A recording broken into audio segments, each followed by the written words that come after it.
Dan, you and I both know there are certain people who never want the hysteria to end for their own purposes, and we can't let them win. Florida's free. We pride ourselves on people being free to choose how they want to govern their affairs. Listen, I just want my kid to have a normal school year. Governor, the mortality rate, according to an op-ed by Dr. Marty Makary, for kids who don't have comorbidities or diseases, the mortality rate from this virus is 0%.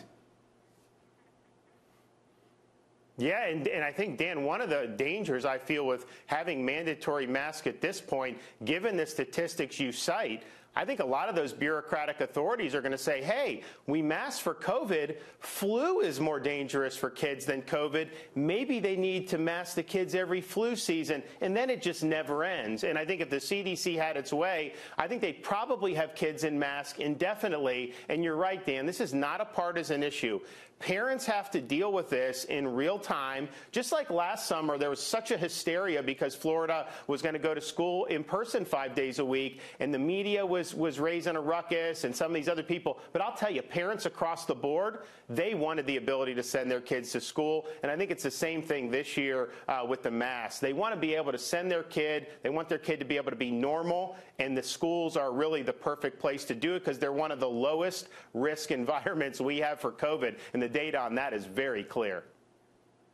You know, Governor, the irony here is that, one of the reasons you were elected originally was because you've been an open advocate for school choice, and a lot of minority parents supported you, many of whom traditionally voted Democrat. I live in Florida. I don't get out much, but when I do get out, people come up to me. They know I'm a Republican. They tell me, they say, listen, I'm a Democrat, but I think you guys are right on this. I think a lot of them believe this is a fear campaign. I mean, when you look at it, Governor, they're not using hospitalizations and deaths. They're using cases. Now, listen, it's good to know that, but candidly, it's almost a meaningless statistic if a lot of vaccinated people are showing up as cases, but many of them are, in fact, asymptomatic. Exactly. And I think that's the thing. Like, I think the vaccines were sold that they'd prevent infections.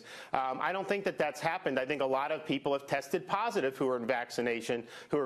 But I do think it has helped, particularly elderly people, guard against really severe outcomes, including death. And so what you have is you have cases, you have a lot of people who are vaccinated testing positive, but they have an incredibly mild illness. Well, why would we want to just shut down society because of that? And I think nationwide, we are at one of the lowest points for daily reported mortality for the entire pandemic. And I think that that's a reason why. So, yes, fear doesn't work. I think people are sick of that. I think they see that people have an agenda and they constantly want to do it. And, Dan, you and I both know there are certain people who never want the hysteria to end for their own purposes, and we can't let them win. Florida's free. We pride ourselves on people being free to choose how they want to govern their affairs.